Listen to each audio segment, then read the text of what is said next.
کر لیا اور پرویز الہی صاحب کو فواد چودھری کے ساتھ کھڑے ہو کے پریس کانفرنس کرنی پڑی. تو جیسے صاحب پہلے تو ہم اس کا آغاز کرتے ہیں. راولپنڈی بار میں آپ کی ایک سپیچ تھی جس کے اندر آپ نے بتایا تھا کہ بینچ فکسنگ ہوتی ہے, پھر آپ نے یہ بھی فرمایا تھا وہاں پر کہ آپ کو آفر بھی کی گئی تھی. ذرا میں آفر والا ٹکڑا سنا دیتا ہوں, پھر آپ سے پوچھتا ہوں کہ اس وقت کے بعد سے لے کے اب تک حالات کیا بنے. جی پلے کیجیے گا. مجھے یہ کہا گیا کہ جناب آپ ہمیں ایک ایشورنس دے دیں کہ ہماری مرضی کے مطابق فیصلہ کریں گے تو ہم آپ کے ریفرنس ختم کروا دیں گے.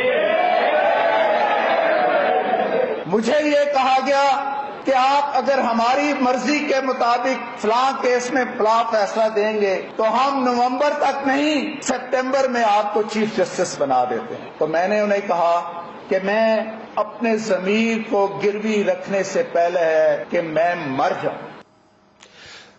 آپ کو اکتوبر میں فارغ کر دیا. یہ جولائی کے اندر ہوا تھا. یہ میری جو گفتگو تھی یہ 21 جولائی 2018 کی. سو جولائی, اگست, ستمبر, اکتوبر, ان 4 months. آپ کو اگلے دن نوٹس ثاقب نثار صاحب تھے اس وقت؟ جی اس وقت چیف جسٹس ثاقب نثار صاحب تھے. اور اگر آپ ریکال کریں تو میرے خلاف ایک اس سے پہلے بھی ریفرنس بنایا گیا تھا سرکاری گھر کی تزئین و آرائش کا. اچھا, اس میں صاف سی میں بات کرتا ہوں. ثاقب نثار صاحب اور آصف سعید کھوسا صاحب تو مجھے اسی میں ہی رگڑنا چاہ رہے تھے کہ ان کیمرہ پروسیڈنگز کر کے, چونکہ ان کا ایک آبجیکٹ تھا کہ مجھے چیف جسٹس نہیں بننے دینا. تو میں نے سپریم کورٹ میں پہلی دفعہ کہا جی میری اوپن ہیئرنگ کریں. میری اوپن ہیئرنگ ہو گئی 31 جولائی 2018 کو. جو پروسیکیوشن کے پاس ایویڈنس نہیں تھی تو مجبوراً ان کو پھر وہ سینڈائی ایڈجرن کرنا پڑا وہ ریفرنس. پھر اسی دن شام کو سپریم جوڈیشل کونسل نے مجھے اس تقریر کے اوپر شوکاز نوٹس جاری کر دیا. اور شاید آپ ریکال کریں کہ مجھے جو میں نے فیض آباد دھرنے کے حوالے سے کچھ آبزرویشنز دی تھیں اس پر بھی میرے خلاف 2 ریفرنسز جو ہے وہ چل رہے تھے, اس پہ بھی شوکاز نوٹس ہوا تھا. تمام پروسیس کو کوئی 3.5 مہینے لگے. طلعت صاحب اگر آپ فیکچولی دیکھیں نا جی تو یہ تو جو پروسیڈنگ سپریم جوڈیشل کونسل میں عملی طور پر جو پروسیڈنگز ہوتی ہیں وہ شو کاز نوٹس کے رپلائی کے بعد ہوتی ہیں.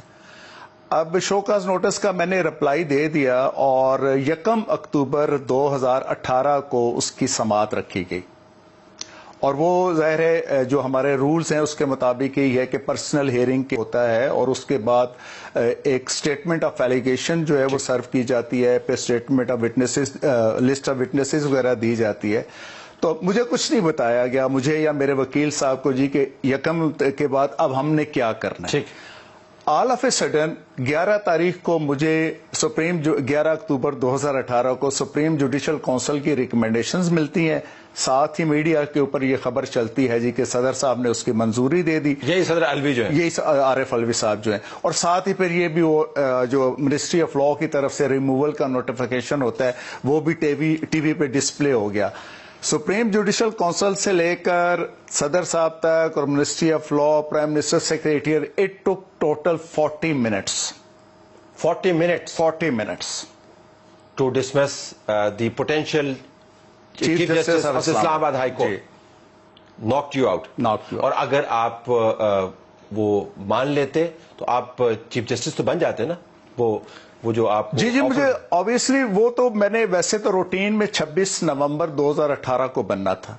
تو مجھے تو یہ کہا کہ ہم آپ کو سپٹمبر میں بنا دیتے ہیں. فیض حمید صاحب نے مجھے کہا تھا کہ آپ کے موجودہ چیف جسٹس کو ہم بھیج دیتے ہیں چھٹی پہ میڈیکل گراؤنڈز پہ, ایکٹنگ مارک ابھی بن جائیں گے اور ظاہر ہے 26 کو آپ ویسے ذاتی طور پہ فیض حمید صاحب نے جی میرے گھر پہ وہ تشریف لائے تھے 2 دفعہ. اور اس آفر کے ساتھ؟ جی اس آفر کے ساتھ. تو آپ نے رد کر دیا. تو میں نے کہا تھا جی کہ یہ تو چیف جسٹس اسلام آباد ہائی کورٹ کی پوسٹ ہے, اگر آپ مجھے چیف جسٹس آف پاکستان کی پوسٹ بھی آفر کریں اور اس کے بدلے میں آپ میرا ضمیر گروی رکھ لیں تو میں یہ نہیں کروں گا. اچھا, یہ تو ہو گئے فیض حمید صاحب اور آپ کے معاملات جس کے اندر ظاہر ہے انہوں نے آپ کو ناک آؤٹ کر دیا. آپ کے بردر ججز بھی ہیں, آپ نے پھر اپیل میں گئے؟ جی میں نے 25 اکتوبر 2018 کو ہی اپنی وہ کانسٹیٹیوشنل پٹیشن فائل کر دی تھی. اپیل تو پرووائڈیڈ نہیں ہے اس میں. تو ثاقب نثار صاحب کے دور میں تو اس کی سنوائی اس وجہ سے نہیں ہوئی, اس کے اوپر آبجیکشن انہوں نے لگا دیے جی کہ یہ اس کے اگینسٹ میں نے اپیل فائل کی.